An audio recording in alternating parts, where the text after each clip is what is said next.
غداری کی ظالم ترین روایت۔ میرا ایک فوتگی والے گھر جانا ہوا، کیا دیکھتا ہوں کہ ایک لڑکا بہت ہی زیادہ رو رہا ہے۔ معلوم کرنے پہ پتہ چلا کہ جو فوت ہوئی ہے وہ رونے والے کی والدہ تھی۔ میں ہکا بکا ایک طرف کھڑا ہو کے سوچنے لگا کہ بھرپور جوانی کے وقت اتنا بے رحم دکھ اس نوجوان کو ادا کر دے گا۔ مجھ سے اس کا رونا دیکھا نہیں جا رہا تھا کہ اس کی چیخیں لگتا تھا قیامت لے آئیں گی۔ وہ اکلوتا بیٹا تھا اپنے ماں باپ کا۔ اچانک ایک بھائی صاحب آگے آتے ہیں، وہ اس سے کھانے کا مینیو پوچھتے ہیں۔ میں حیران ہو جاتا ہوں کہ اس حالت میں وہ کھانا کیسے کھا سکتا ہے، اس سے تو صحیح سے بولا بھی نہیں جا رہا۔ بعد میں پتہ چلا کہ وہ ان لوگوں کے کھانے کی بات کر رہے تھے جنہوں نے گھر افسوس کرنے آنا ہے۔ یہ ہو کیا رہا ہے، یہ چل کیا رہا ہے؟ ان کے گھر کوئی شادی یا سالگرہ کا فنکشن نہیں ہے، بلکہ ایک لڑکے کی جنت اسے چھوڑ کر چلی گئی ہے۔ بجائے اس چیز کے کہ ہم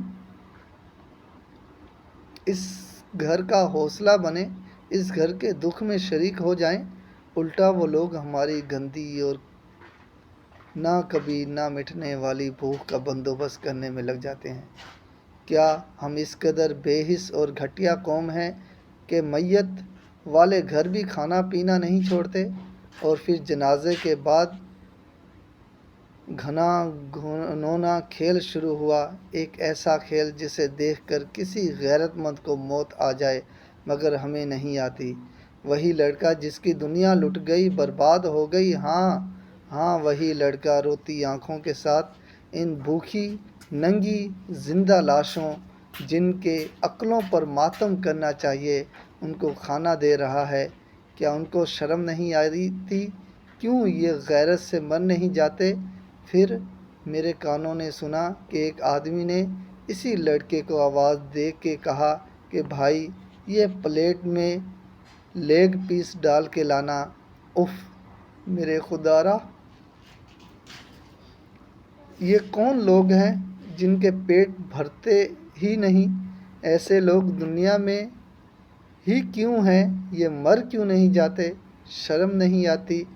اسی سے لیگ پیس مانگتے ہیں جس کی ماں مر گئی ہے، بجائے اس کے کہ تمہارا ہاتھ اس کے کندھے پہ ہو اور حوصلہ دے رہا ہو، تمہارا ہاتھ لیگ پیس کو پکڑ رہا ہے۔ کسی دانا آدمی کا قول یاد آ گیا کہ سب سے غلیظ ترین کھانا وہ ہے جو ہم میت والے گھر سے کھاتے ہیں۔ ہمیں ترس یا رحم نہیں آتا یہ دیکھ کر بھی کہ لوگ روتے ہوئے کھانا بانٹ رہے ہیں۔ میں نے ایسے لوگ بھی دیکھے جو میت والے گھر سے ناراض ہو کے چلے جاتے ہیں کہ ہمیں کھانا نہیں دیا۔